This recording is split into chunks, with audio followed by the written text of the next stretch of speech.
প্রিয় দর্শক, Bashir two news ট্রাভেলের আনাদার ব্লগে আপনাদের স্বাগতম। আজকে আমরা রয়েছি ঢাকার ঢাকা ইউনিভার্সিটি। আজকে জামায়াতে ইসলামী বাংলাদেশের একটি মহাসমাবেশ রয়েছে।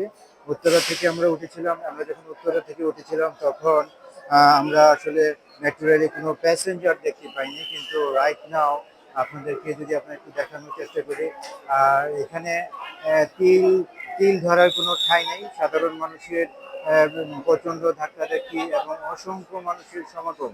ট্রেন ভর্তি করে মানুষ এখানে জনসভায় যোগ দেওয়ার জন্য আসছেন। জনসভায় যোগ দিতে আসতে যে ট্রেনকে বারবার ব্যাঘাত খেতে হচ্ছে। আপনাদেরকে যদি একটু দেখাই, এই যে দরজাটি লক হয়েছে, ম্যাক্সিমাম ক্ষেত্রে দেখা গেছে যে দরজাটি আসলে লক করা যায়নি।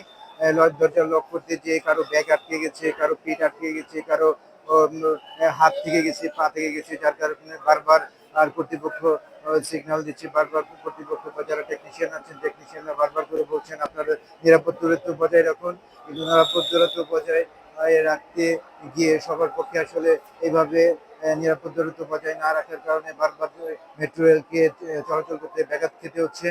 তারপরেও যথানিয়মে মেট্রো রেল তার গতি অব্যাহত রেখেছে এবং সময় যত গনিয়ে আসছে ততই সাধারণ জনগণের উপস্থিতি ক্রমশই বাড়ছে। আর কিছু উৎসুক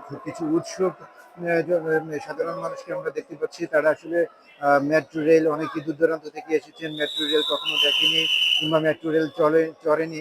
তো এই সুবাদে যারা সমাবেশে এসেছেন, সমাবেশের পাশাপাশি মেট্রো ট্রেনে সেটার সময় ব্যয় করার জন্য তারা আসলে এদিক দিয়ে ঘোরাঘুরি করছেন। স্টেশনের প্ল্যাটফর্মে তারা সময় কাটানোর চেষ্টা করছেন, মেট্রো রেলকে একটু দেখার চেষ্টা করছেন।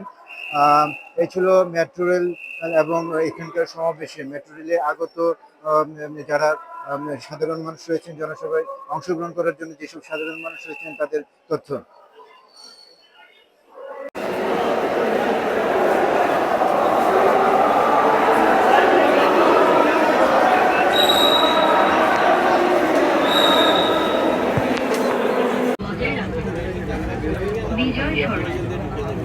Doors will open on the left.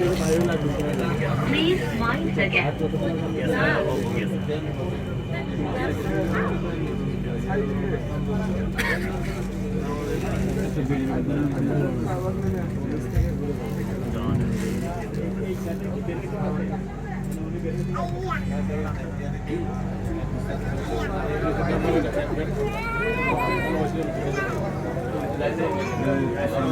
দয়া করে দরজাটিকে নিরাপদ দূরত্বে।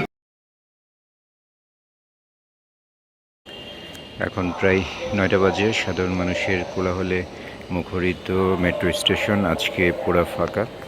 জনসভায় যোগদানের জন্য মানুষ মনে হয় সবাই সুরাট দিতে অবস্থান করছে।